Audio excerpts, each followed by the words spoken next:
It It hummed, hummed, a low, resonant thrum that vibrated through the deck plates and into the very bones of every delegate who stood within its vast cyclopean chamber. It was the sound of 1,000 life support systems working in concert, the whisper, a soaring of cathedral filtered of obsidian atmospheres and from light, 100 built different into the worlds, heart of a hollowed the collective asteroid that breath of orbited a dead sentient star. space. They were all here It was the today, sound every of major power civilization, in the known and on spiral this arm, day, and they were all staring that at the sound same was about to thing, be a shattered holographic by a recording. verdict. The footage was The grainy, chamber captured by a itself was a drone. It showed masterpiece of human diplomatic colony. architecture. They descended like A iron soaring meteors, cathedral their of drop pods obsidian and scarring light, the perfect green. built They into were the heart of a species built hollowed for war, asteroid the that Cathar. orbited a dead star. They lived for the It was clash of neutral blades. ground, The a humans place had where no the army, mighty Cathar no Empire, warriors. with its They had legions of farmers and honor-bound teachers and warriors, parents. could They sit in fought. council with They did the something that ethereal was xylary statistically beings of impossible. pure energy They wrapped in fought, crystalline not with exoskeletons, sophisticated weapons. where the They used hive-minded tools, Rachni farming could implements, share a frequency rocks, with the their bare solitary, hands. philosophical They order. threw them ferocity. They were all and here they died. today. The Every recording major ended. power in the known spiral arm, The silence that and they were followed all was not staring at the usual same thing. hum of the council. a holographic It was recording at the playing in the zebra center of the when great some circular went chamber. down the scene. The footage was grainy, captured by a drone that had been lucky or unlucky enough to survive what it His witnessed. chitin was the color It showed a of dried planet's surface, blood. a human colony, to be Delegates precise. of the council, you have witnessed The the name evidence. didn't matter. They all looked the same to the council now. You have seen the Simple catch, the structures. excess. Green But they fields, died slowly. the kind Each of place a human heaped their species precious builds when their it's still bodies young, as traps, still their own hopeful, blood as a warning. still foolish enough The to recording believe in showed one permanence. human male. Then his the abdomen Cathar came. They descended like iron meteors, their drop pods scarring the perfect green. They were a species built for war, the Cathar. 8 feet of chitinous muscle and relentless aggression, their society structured entirely around the concept of the Gravik, the personal honor earned through combat.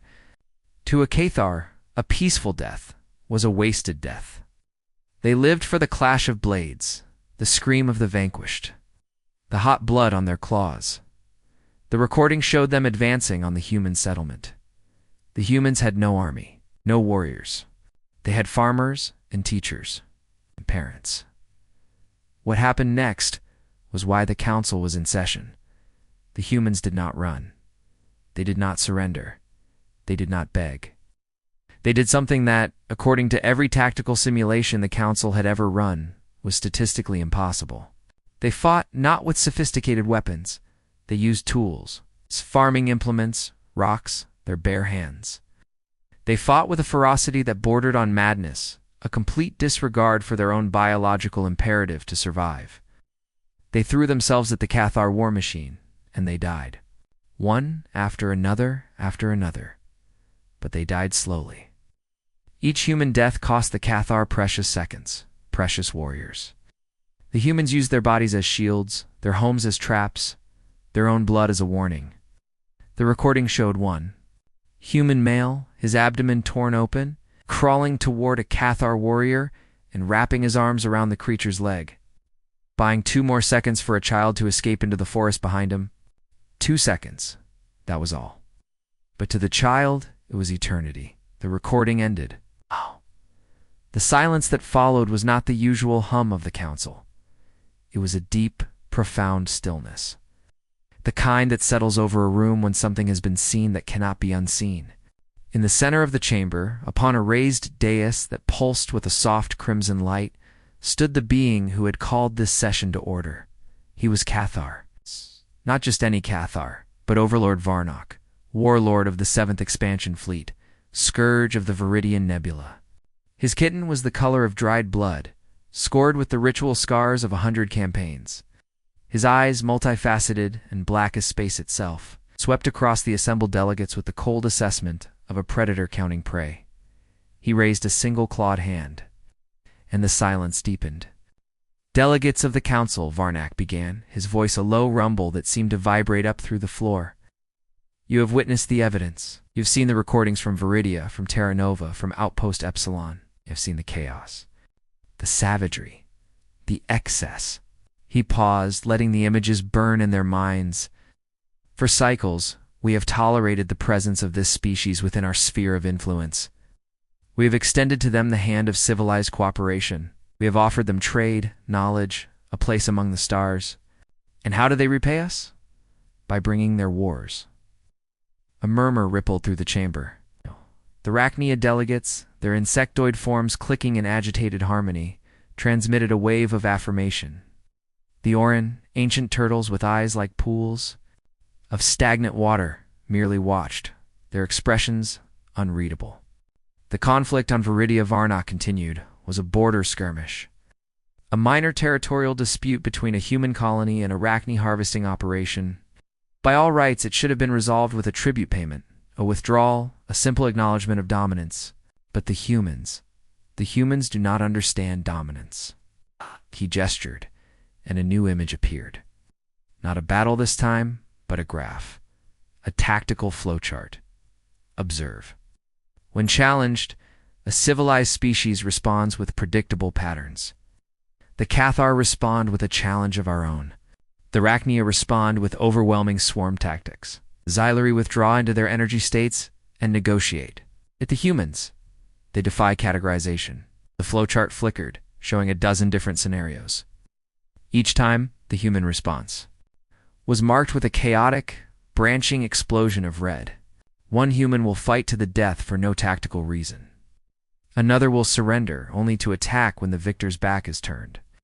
A third will use negotiation as a delaying tactic, buying time for reinforcements.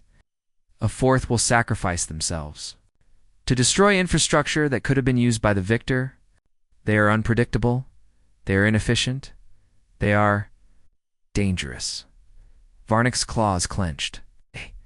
They do not fight for honor like the Cathar, do not fight for the collective like the Rachni. They do not fight for knowledge like the Orin.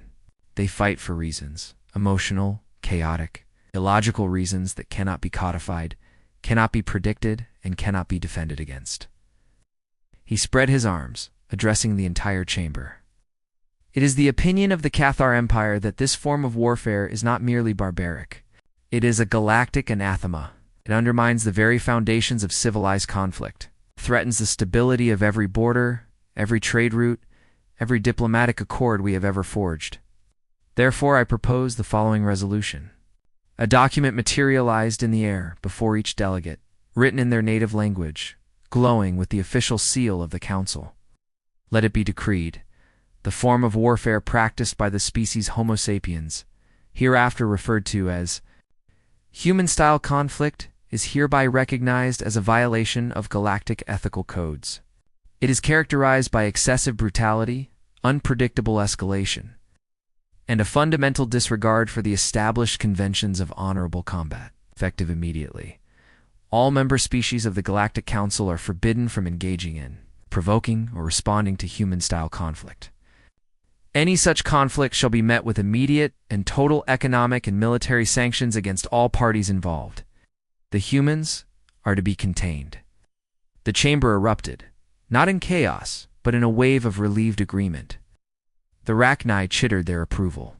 A dozen smaller species, who had always feared the unpredictable nature of humanity, transmitted their immediate assent. The avian Rinthians, their feathers shimmering with iridescent light, nodded their elegant heads. This was what they had wanted. A solution, a way to put the genie back in the bottle. But in one corner of the chamber, a single delegate did not move. He was Xylari. His name was Xylos, and he was old. Among his people, age was not measured in years, but in the number of stars one had witnessed being born and dying. Xylos had witnessed thousands. His crystalline form pulsed with a soft, amber light, a stark contrast to the cold crimson of the Cathar. He was an elder, a keeper of histories, a being whose purpose was not to judge, but to remember. And as he watched the council rush to judgment, a profound sadness settled within his light. Varnock noticed the silence from the Xylari sector. His multifaceted eyes narrowed. The Xylari delegate abstains, he rumbled, a challenge in his voice. Does the esteemed Xylos find fault with the evidence? Does he believe the humans are misunderstood? The chamber quieted. All eyes turned to Xylos. The old Xylari rose slowly, his form shifting, coalescing into a more solid shape, out of respect for the biological delegates. He looked not at Varnock, but at the spot where the holographic recording had played, where a human had died to give a child 2 seconds. I find no fault with the evidence, Overlord, Xylos said. his voice like the chime of crystal bells, soft but penetrating. The evidence is accurate. The humans fought with savagery. They fought with unpredictability. They fought in ways that defy our tactical models. He paused, turning to face the Cathar directly. But I must ask you, warlord of the Seventh Fleet, in all your cycles of conquest, in all your glorious battles, have you ever stopped to ask why? Varnak's claws twitched. Why is irrelevant. The act is what matters. The act is what threatens us. Is it? Xylos pressed, his light intensifying. Or is it the act that reveals us? You call their warfare excessive. But excessive to what standard? To the standard of the Cathar, who fight. For personal glory? It's the standard of the Rachnia, who fight for the needs of the hive. You judge their actions by your own motivations, and when they do not fit, you call them chaos. He gestured to the council. The holographic display above the Galactic Council chamber flickered and shifted, resolving into an image so ancient, so impossibly primitive, that many delegates actually leaned forward in their seats, their advanced optical sensors struggling to reconcile what they were seeing with the reality of their own existence. It was Earth, blue and green and white, hanging in the void like a jewel. But this was not the Earth they knew from current galactic records. A bustling, chaotic member of the interstellar community. This was Earth as it had been thousands of cycles ago. Pre-spaceflight, pre-unification. A world divided against itself. Its children killing each other with sharpened pieces of metal and rocks launched through the air by twisted cords. This, Xylos began, his crystalline voice carrying through the hushed chamber, is where we must start. Not with victory, not with glory, but with the raw material from which humanity was forged. The image zoomed in, past the clouds, past the oceans, settling on a narrow pass between towering cliffs and the sea, a place of rock and dust and harsh, unforgiving beauty. On one side, the endless blue of the sea. On the other, the implacable stone of the mountains. And in between, a handful of figures, small, insignificant, waiting. Thermopylae, Xylos intoned. The Hot Gates, a name that means nothing to any of you. But to humanity, it is one of the foundation stones of their identity. A story told to children, a story that shaped empires. The image sharpened, and the delegates could now make out the figures more clearly. They were humans, yes, but not like the ones they had seen in the battle recordings. These humans wore armor of bronze and leather. They carried spears and swords. Their faces were not filled with the chaotic frenzy of the colony defense they had just witnessed. They were calm, resolute, waiting. Behind them, a vast army was approaching. An ocean of men and horses stretching to the horizon, their armor glinting in the harsh Greek sun. The numbers were staggering. 100,000, perhaps more. Against the handful in the past 300, the records would later show. The Cathar overlord Varnak let out a low rumble that might have been amusement. 300 against 100,000? This is not a battle. This is an execution. A waste of warriors. Any competent commander would have withdrawn, regrouped, fought another day. Honor demands survival to fight again, not pointless death. Xylos turned to face the Cathar, his amber light pulsing gently. That is precisely the point, Overlord. By every military calculation, by every tactical model, your people hold sacred. This battle should never have happened. It was unwinnable. It was suicidal. It was, by all reasonable standards, insane. He paused, letting the weight of the words settle over the chamber. And yet it is one of the most celebrated moments in human history. Not because they won, they didn't. Every last one of them died. But because of why they died and what their deaths achieved, the holographic display shifted, showing the wider region. To the south, cities were being evacuated, women and children fleeing, ships being loaded. To the north, the Persian war machine rolled forward, unstoppable, inevitable. The humans who stood in that pass, Xylos continued, were not fighting for territory. They were not fighting for resources. They were not even fighting for victory. They were fighting for time. Every hour they held that pass, was an hour for their people to escape. Every day they delayed the enemy was a day for the cities behind them to prepare. They knew, with absolute certainty, that they would die. Every single one of them knew, and they stayed anyway. A murmur rippled through the council. The Arachni delegates, their hive-mind consciousness, struggling with the concept of individual sacrifice for a collective that was not their own, transmitted waves of confusion. The Orin, ancient and patient, simply watched, their eyes betraying a flicker of something that might have been recognition. The image showed the 300, led by a human named Leonidas, forming their lines. They did not cower. They did not beg. They stood shoulder to shoulder, their shields overlapping, creating a wall of bronze and flesh. And when the enemy came, they fought. The battle was brutal, savage. The humans were overwhelmed by sheer numbers, but they did not break. They fell back, reformed, fought again. They used the narrow pass to neutralize the enemy's numerical advantage, turning the bottleneck into a killing ground. They fought until their spears shattered, then drew their swords. When their swords broke, they used their hands, their teeth, the very stones beneath their feet. Varnock watched, his multifaceted eyes unblinking. He had seen countless battles. He had led countless charges. But this was different. These humans were not fighting for honor. They were not fighting for glory. They were fighting for something behind them, something they would never see again. The Cathar warrior fights for himself, Zelo said softly, as if reading the Overlord's thoughts. For his name, his legacy, his place in the ancestral songs. The Arachnia soldier fights for the hive, for the survival of the collective consciousness. But the human fights for them. The image froze on the face of a dying human soldier. His armor was pierced, his body broken, but his eyes were not on the enemy. They were looking south, toward home, toward the people he would never hold again. The humans have a word for this, Xylos continued. They call it sacrifice. Not the simple exchange of one life for another, but the voluntary giving of oneself for the benefit of others who may never even know your name. It is, by any objective measure, illogical. It offers no tactical advantage to the individual. It offers no genetic benefit to the bloodline, and yet it is woven into the very fabric of their species. The holographic display shifted again, moving forward in time. The pass at Thermopylae faded, replaced by something else. A city, but not just any city. A city of ice and snow, of shattered buildings and frozen rivers. A city called Stalingrad. Centuries later, Zelos narrated, the pattern repeated. Not in a narrow pass, but in a sprawling metropolis. Not against an ancient army, but against a modern war machine. The enemy this time was not Persian, but human themselves, a dark reflection of their own capacity for destruction. But the why remained the same.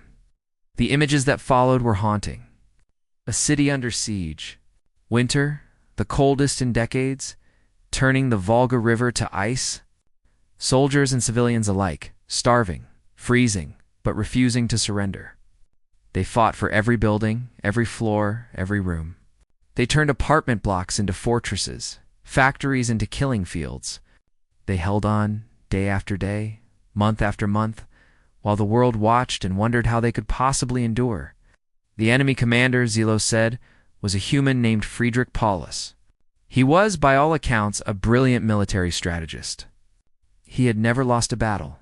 He had conquered nations in weeks.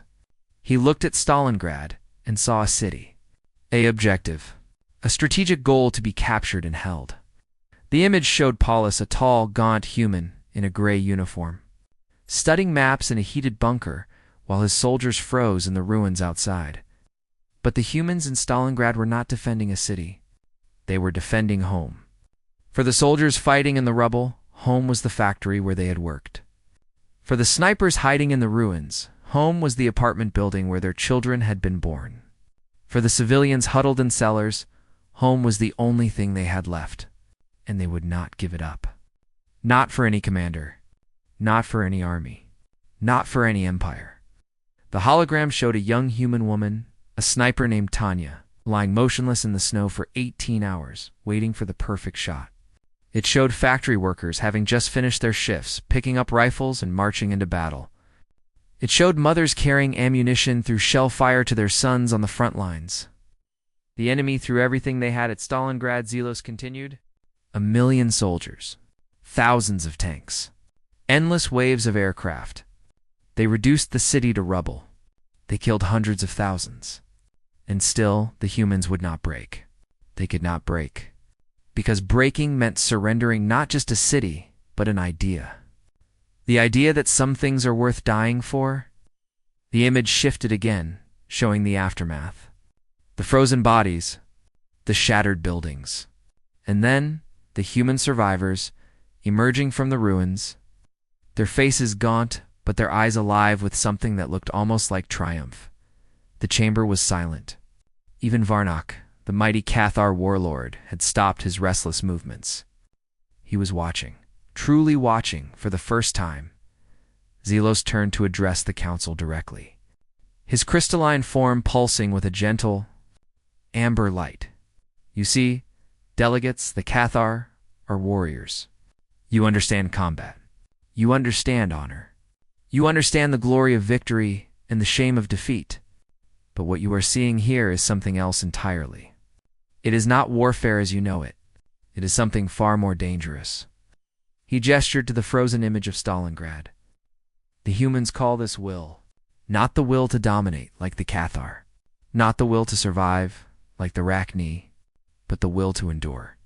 The will to suffer unimaginable horror and loss, and to continue standing not because you believe you can win, but because the alternative surrender, submission, the loss of what you love is simply unacceptable. It is not a tactical calculation. It is a refusal. A fundamental, irrational, utterly human refusal to be broken. The avian Rinthian delegate, her feathers shimmering with agitation, rose from her seat. Her name was... The holographic display above the Galactic Council chamber flickered and dimmed, the image of Private Reynolds fading like morning mist. In its place, a new symbol materialized. Not a battle. Not a soldier. Just a simple, unadorned star chart showing a remote sector of the galaxy. Region so insignificant that most delegates had never even bothered to learn its designation. But Zelos knew it. The Cathar overlord knew it. And as the chart resolved, a ripple of recognition passed through the council chambers. The Theta sector, Zelos intoned, his crystalline voice taking on a somber tone. A backwater. A frontier. 27 light-years from the nearest civilized system. 14 barren worlds orbiting a dying red dwarf. By any measure, a place of no strategic value. No resources worth exploiting, no life worth noticing. The star chart zoomed in, focusing on a single point of light, a small, rocky world orbiting on the far edge of the system's Goldilocks zone. It was gray and brown and utterly unremarkable. A lump of rock and ice with a thin, barely breathable atmosphere. This is Thatnine, a world with no native sentient life. No valuable minerals, no strategic position. The kind of world that empires ignore, that explorers bypass, that cartographers forget to label. And yet, it was here, on this forgotten rock, that the galaxy's fear of humanity was finally crystallized into law. The image shifted, showing a small installation on the planet's surface. It was crude by galactic standards, a collection of prefabricated domes, connected by pressurized tunnels. A single landing pad, a few environmental sensors scattered across the barren landscape. A research outpost. The kind of place where scientists go to be forgotten, to study unimportant things in unimportant places. The human science vessel, Icarus, Zelos continued, had been operating in the Theta sector for 18 standard months. Their mission was purely scientific, the study of stellar evolution in red dwarf systems. They were not soldiers. They were not explorers. They were not colonists. They were students, curious, passionate, endlessly inquisitive students, asking questions about the universe that no one else had thought to ask. The hologram showed the Icarus as it had been before the incident, a small, unarmed vessel, its hull scarred by micrometeorites and the harsh radiation of deep space. It was not a warship. It carried no weapons, no armor, no military personnel. Just scientists, engineers, dreamers. 17 humans, Zelos said softly. 17 souls, light years from home, studying the death of stars. They had no idea that they were about to become the most important witnesses in galactic history.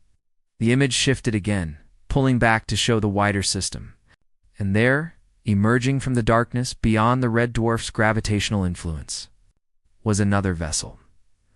It was KCOR, or not just any Cathar vessel, but a Grava-class hunter ship, sleek, deadly, bristling with weapons designed for one purpose only: the ritual hunt.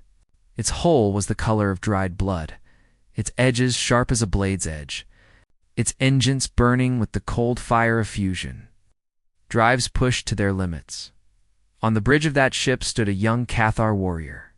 His name was Kalen. He was on his Voctal, the sacred rite of passage that every Cathar warrior must complete to earn their place among the honored ranks. The Voctal required a hunt, a challenge, a worthy prey that would test the warrior's skill, courage, and honor. Kalen had chosen Thatnine because it was remote, because it was empty, because it offered no outside interference. He had expected to find nothing but rock and ice. He had expected to test himself against the environment itself, the cold, the thin air, the relentless solitude. He had not expected to find humans. The council watched in rapt silence. As the holographic display showed the two vessels, one scientific, one military, drifting toward their fateful encounter. The Cathar ship, detecting the human vessel, altered course. The human vessel, detecting the Cathar ship, transmitted a standard first contact greeting, friendly, curious, utterly unaware of the danger bearing down upon them. The humans had no reason to fear, Xylos explained. They were scientists. They were citizens of a species that had been granted observer status in the Galactic Council. They believed, naively, that the rules of civilized space applied to everyone. They believed that a friendly greeting would be met with a friendly response. He paused, his amber light dimming. They were wrong. The hologram showed the Cathar ship opening fire. Not a full barrage that would have been dishonorable, wasteful. Just a single precision shot targeting the Icarus's engines. The human vessel lurched, its fusion drive exploding in a blinding flash of light, and began its death spiral toward the surface of Theta-9. The council watched as the Icarus plummeted through the thin atmosphere, its hull glowing red with atmospheric friction, its emergency systems screaming warnings that no one could hear. It hit the ground hard, carving a trench a kilometer long across the barren landscape before finally coming to rest in a crumpled, burning heap. 17 humans. 17 scientists? 17 souls, now stranded on a frozen rock with no communications, no rescue, and no hope. And above them, descending slowly, majestically, came the Cathar hunter and his honor guard. Varnak leaned forward on his dais, his multifaceted eyes fixed on the image of his young kinsman. There was no pride in his gaze, no approval, only a strange, unfamiliar emotion that the council had never seen on a Cathar face before. It looked almost like dread. Kalen was young, Varnak rumbled, his voice low, eager, hungry for glory. He saw the humans as prey, weak, soft, defenseless. He thought the Voctal would be easy, a formality, a story to tell his clanmates over the victory fires. He paused, his claws clenching. He was wrong. The hologram showed Kalen and his honor guard 5 warriors, all young, all eager, all hungry, descending to the surface in their drop pods. They landed in a semicircle around the wreckage of the Icarus, their weapons drawn, their battle cries echoing across the barren plain. They expected the humans to flee, to hide, to beg instead. The humans emerged from the wreckage and formed a line. The council watched in stunned silence as 17 human scientists, engineers, researchers walked out of their burning ship and stood, shoulder to shoulder, between the Cathar warriors and the wreckage behind them. They had no weapons, no armor, no training. They had nothing but their bodies, and their stubborn, irrational, utterly human refusal to run, one of them a woman. Her face streaked with soot and blood from a wound on her scalp, stepped forward. Her name was Dr. Alara Vance. She was an astrophysicist. She had spent her life studying the birth and death of stars. She had never fired a weapon. She had never hurt another living being. But as she looked at the Cathar warriors, their chitinous bodies gleaming in the pale light of the red dwarf, their weapons raised and ready, she did not flinch. "State your intentions," she said, her voice calm, steady, carrying across the frozen plain. "We are a scientific mission. We mean you no harm." The Cathar warriors stared at her. They did not understand her words. Their translators were offline, scrambled by the crash, but they understood her tone, her posture, her complete and utter lack of fear. Kalen stepped forward, his clawed hand tightening on his blade. He had expected screaming, crying, the sweet, satisfying terror of prey. Instead, he got this. A small, soft creature, bleeding and broken, standing between him and... What? He looked past her at the wreckage behind the humans, and he saw them, the wounded, 3 humans, 2 injured to stand, lying on makeshift stretchers just inside the wreckage. One of them, a young man, barely more than a child, was clutching his side, his blood pooling on the metal floor. Another, an older woman, her gray hair matted with blood, was unconscious, her chest barely rising and falling. The third man, with a scientist's gentle face and a father's desperate eyes, was holding the hand of a 4th human. One who wasn't moving at all, said Len, understood. In that moment, what the line of standing humans was protecting, not the ship, not the mission, not even themselves. They were protecting the wounded, the dying, the dead. This made no sense. In Cathar culture, the wounded were left behind. The dying were given a quick death. The dead were forgotten. To risk yourself for those who could not fight, could not contribute, could not add to your honor, it was illogical. It was wasteful. It was wrong. And yet, here were 17 humans, unarmed and outnumbered, standing between 5 Cathar warriors and 3 humans who would never fight again. Kalen raised his blade. He would ask questions later. For now, there was a hunt to complete. What happened next was not a battle. It was not even a fight. It was something far stranger, far more terrifying, far more human. The humans did not attack. They did not charge. They simply held their ground.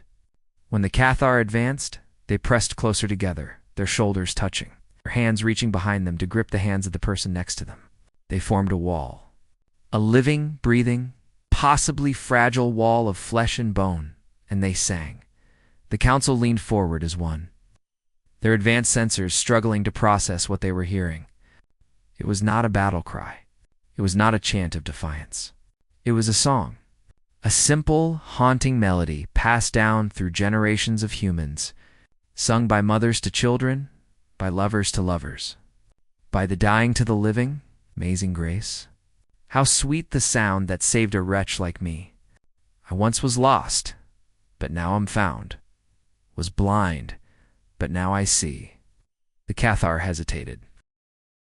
The holographic display above the Galactic Council chamber flickered and dimmed. The image of Kalen walking away from the battlefield, frozen in time, a monument to shattered certainty. The silence that followed was unlike any that had come before. It was not the silence of contemplation, or of respect, or even of fear. It was the silence of beings who had just realized that everything they believed about themselves was wrong.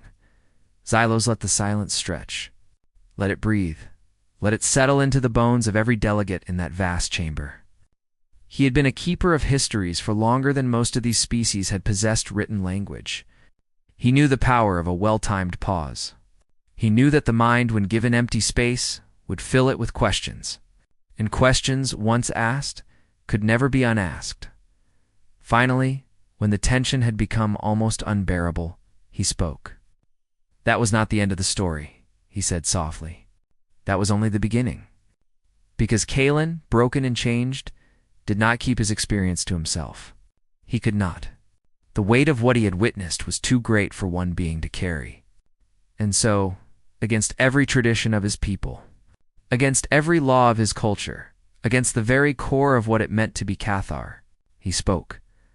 The holographic display shifted, showing the interior of a Cathar war chamber, a vast, circular room carved from the heart of an asteroid, its walls lined with the skulls of worthy prey, its floor polished to a mirror shine by the passage of countless clawed feet. At the center, seated on a throne of bone and iron, was the Cathar High Council, the 7 oldest, most powerful, most respected warriors in the entire empire, and before them, standing alone, was Kalen. He returned to the Cathar homeworld and demanded an audience with the High Council. Zelos narrated, such a thing was unheard of. A young warrior barely past his first hunt, daring to address the elders who had shaped his civilization for millennia. They could have killed him for the insolence alone. They should have killed him. But something in his eyes, something they had never seen before, made them pause. The hologram showed Kalen standing before the council, his chitinous hide still bearing the scars of Thatany, not physical wounds, but something deeper.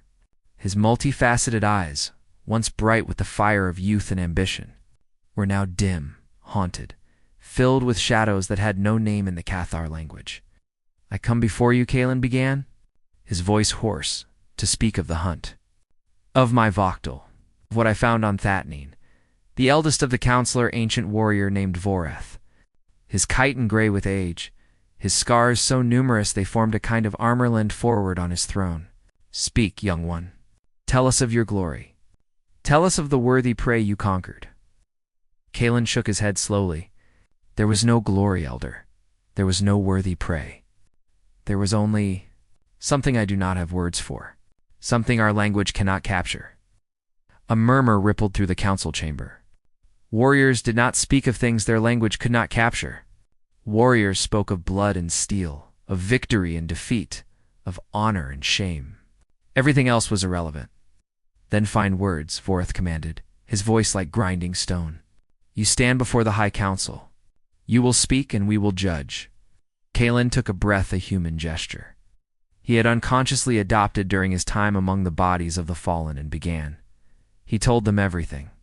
He told them of the crash, of the line of scientists standing between him and the wounded. He told them of the singing, the strange, beautiful singing that had no place in battle. He told them of the dying man crawling toward the reactor, not to kill, but to warn. He told them of the broadcast, the wave of energy that had carried the souls of the dead into his mind, showing him what it meant to be human, and he told them of Dr. Alara Vance, of her eyes, of her peace, of her answer when he asked why. Because they were ours, because we loved them. Isn't that enough? When he finished, the council chamber was silent. The 7 elders, who had seen empires rise and fall, who had killed more beings than most species ever birthed, who had thought themselves beyond surprise, beyond shock, beyond any emotion that could shake their ancient souls, they sat in absolute, complete silence. Finally, Vorath spoke. His voice, when it came, was not the voice of a warrior. It was the voice of an old being, confronting something he did not understand, and finding that he was afraid.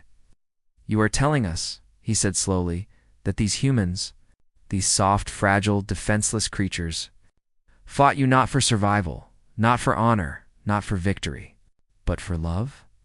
For beings who were already dead? Kalen nodded. Yes, elder. And you are telling us that this love, was so powerful, so overwhelming, that it broke through your warrior's mind, showed you the memories of the dead, and left you changed. Yes, elder. Vorath was silent for a long moment. Then he looked at the other elders, one by one, saw in their eyes the same thing he felt in his own heart. Fear, not fear of human weapons, not fear of human numbers, not fear of human technology, fear of human love. If this is true, Vorath whispered, if even a handful of unarmed scientists can do this to one of our finest young warriors, what could a human army do? What could a human fleet do? What could a species that has spent its entire history perfecting this weapon of the heart, do to us? No one had an answer. No one could have an answer, because the question itself was unprecedented. In all the long history of the Cathar Empire, no enemy had ever threatened them with something they could not fight, could not kill, could not conquer until now. The holographic display shifted again, moving forward in time. Days became weeks. Weeks became months. The story of Thatanine spread, despite the Cathar's attempts to contain it. It spread to the Rachni, who analyzed it through their hive mind and found it incomprehensible. It spread to the Orin, who studied it with their ancient wisdom and found it deeply unsettling. It spread to the Rinthians, who debated it in their crystalline cities and found it profoundly moving. And it spread to the Galactic Council, where it landed like a stone in still water, sending ripples that would eventually become waves. The incident at Thatanine Xylos continued, became a catalyst. For the first time in galactic history, the major powers came together not to discuss territory or resources or alliances. They came together to discuss a single question: what do we do about humanity? The hologram showed the council chamber as it had been in those days, filled with heated debate, with passionate arguments. With fear and confusion and something that looked almost like awe, the Rachnia spoke first. Their collective voice transmitted through a single drone. The humans are unpredictable. They cannot be assimilated into the hive mind because their motivations are individual, chaotic, irrational. They are a threat to collective stability. The Orin spoke next, their ancient voices slow and measured. The humans are not a threat. They are a question. A question we have not yet learned how to answer. To destroy them would be to destroy the possibility of understanding. And understanding is the only true path to peace. The Rinthians spoke third, their melodic voices carrying notes of both fascination and fear. The humans are beautiful and terrible in equal measure. Their capacity for love is matched only by their capacity for violence. They are a paradox. And paradoxes, by their nature, cannot be controlled. And then the Cathar spoke, Varnak. Younger then, still climbing the ranks of his empire's hierarchy, stood before the council and delivered the speech that would define his career and, ultimately, seal humanity's fate.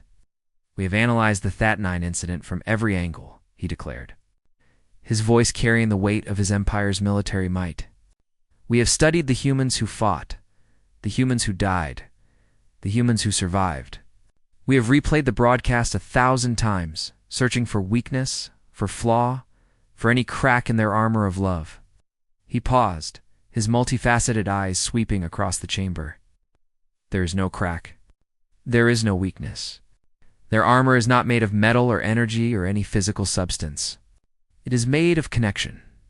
They fight, not as individuals, not as collectives, but as families. And a family that loves. A family that is willing to die for each other. Cannot be broken. Cannot be conquered. Cannot be defeated. A murmur rippled through the chamber. This from a Katha. This from the species that had built its entire civilization on the principle that anything could be conquered, anyone could be broken. Varnak raised a clawed hand for silence. I am not saying this to praise them, he continued. I am saying this to warn you. If humanity ever unites, if all those billions of individuals, all those countless families, all those burning hearts ever focus their love in one direction, there is no power in the galaxy that can stand against them. Not the Cathar, not the Rachni, not all of us combined. He let that sink in. Let the terror of it settle into every mind in that chamber. We must contain them, not because we hate them, not because we fear them, but because we love ourselves, because we want our children to grow up in a galaxy where the ultimate weapon is not a loving heart willing to die for strangers. The chamber erupted. Delegates shouted over each other, some agreeing, some protesting, all terrified. The debate raged for days, for weeks, for months. Alliances shifted. Ancient enemies found common ground. Old friendships crumbled under the weight of new fears, and through it all, one voice remained silent. Dr. Alara Vance. The holographic display shifted one fin. The darkness held for a long moment. Not the darkness of absence, but the darkness of potential.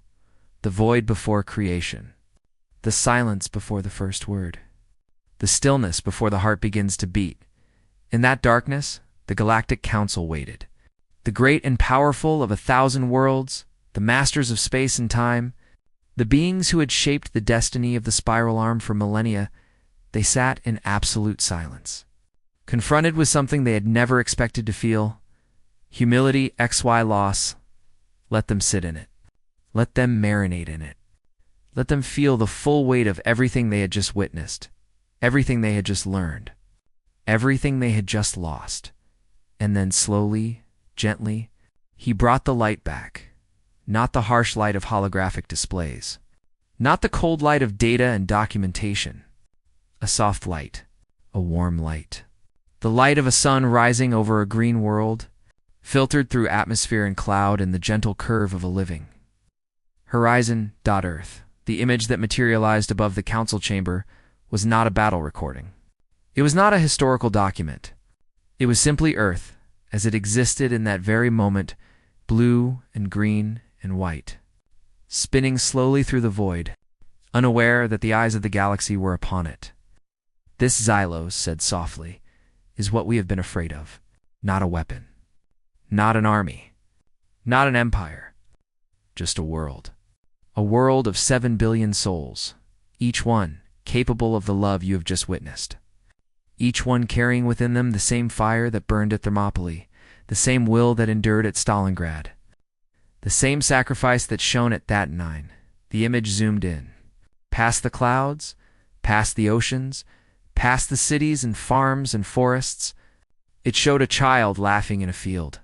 It showed an old couple holding hands on a park bench. It showed a mother singing to her baby. The same melody that had echoed across the frozen plain of Thatnine. Amazing grace, how sweet the sound. The council watched, transfixed.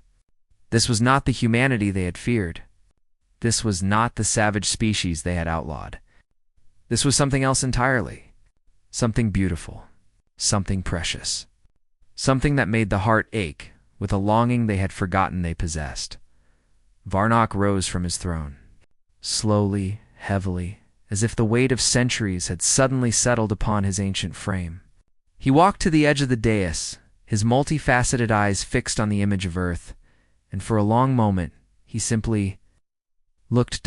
When he spoke, his voice was not the voice of a Cathar overlord. It was not the voice of a warrior, a conqueror, a master of battle. It was the voice of an old being, finally willing to admit the truth. We did not outlaw human battles because they were brutal, he said quietly. We outlawed them because they were terrifying. But not for the reasons we told ourselves. He turned to face the council, his ancient eyes sweeping across the assembled delegates. We told ourselves it was about order, about civilization, about protecting the galaxy from chaos. But that was a lie. A lie we told ourselves, so we wouldn't have to face the truth. He paused, and when he spoke again, his voice was barely a whisper. The truth is that we looked at humanity and saw a mirror that reflected everything we had lost, everything we had sacrificed on the altar of our own advancement, everything we had forgotten in our pursuit of power, of knowledge, of control. The council stirred. Murmurs of unease rippled through the chamber, but no one spoke.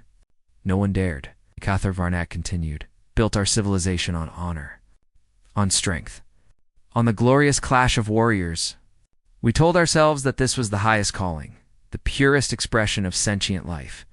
But look at us now. Look at what we have become. He gestured to himself, to his scars, to his ancient, battle-worn body. We are alone. Every one of us. We fight for ourselves, die for ourselves, live for ourselves. We have comrades, yes. Allies, yes. But love? The kind of love that makes a human die for a stranger? The kind of love that makes a scientist crawl toward a reactor to warn people she will never meet? We do not have that. We cannot have that. Because love, true love, requires vulnerability, requires weakness, requires the willingness to be hurt, to be broken, to be destroyed. His voice cracked, tactually cracked, a sound that no one in that chamber had ever heard from a Cathar. And we are too afraid to be weak, too proud to be vulnerable, too civilized. To love, the silence that followed was unlike any that had come before. It was not the silence of shock or of fear or of awe. It was the silence of recognition. The silence of beings who had just seen themselves clearly for the first time and found the reflection wanting, one by one. The other delegates rose. The Rachnier Queen, her massive form shimmering with the light of 1,000 connected minds, spoke first. Her voice was not the cold, collective hum of the hive. It was something softer, something almost individual. "We have always prided ourselves on our unity," she said, "on the perfect harmony of the hive. Every mind connected, every thought shared, every action coordinated for the good of the whole. We thought this was the highest form of existence. But watching these humans, these fragmented individual, gloriously separate humans, I see something we have lost." She paused, her multifaceted eyes fixed on the image of the human family. Oh. They choose to love. They choose to sacrifice. They choose to die for each other. Not because they are compelled, not because the hive demands it, but because they want to. Because their hearts tell them it is right. And that choice, that freedom, is something we have never experienced. Something we may never experience. The Orin Elder, ancient beyond measure, rose next. His voice, when it came, was like the slow movement of countenance, the patient erosion of mountains. "We have spent millennia seeking knowledge," he said.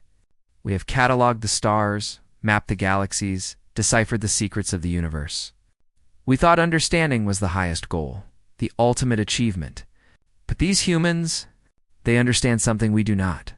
They understand that knowledge without love is empty, that wisdom without compassion is cold, that the greatest truth in the universe is not written in the stars, but in the heart." He looked at the image of Earth, and for the first time in his ancient existence, there were tears in his eyes. "They have taught us something we could never have learned on our own. They have taught us that the most important thing in the universe is each other." The Rinthian delegate, her feathers shimmering with an iridescent light, rose last. Her voice, usually so melodic, so controlled, was thick with emotion. "We Rinthians have always prized beauty above all else," she said. "The beauty of art, of music, of the perfect form. We thought we understood beauty. But watching these humans, watching them die for love, sacrifice for hope, endure the unendurable for the sake of those they will never see again, I realize we have been looking in the wrong places." She spread her wings, and for a moment, the light of 1,000 colors danced across the chamber. "Their love is the most beautiful thing I have ever witnessed. And we tried to outlaw it. We tried to contain it. We tried to pretend it didn't exist because it scared us. Because it showed us everything we are not." She looked at Varnock, at Xylos, at the assembled delegates. "We were wrong." The words hung in the air like a judgment. We were wrong.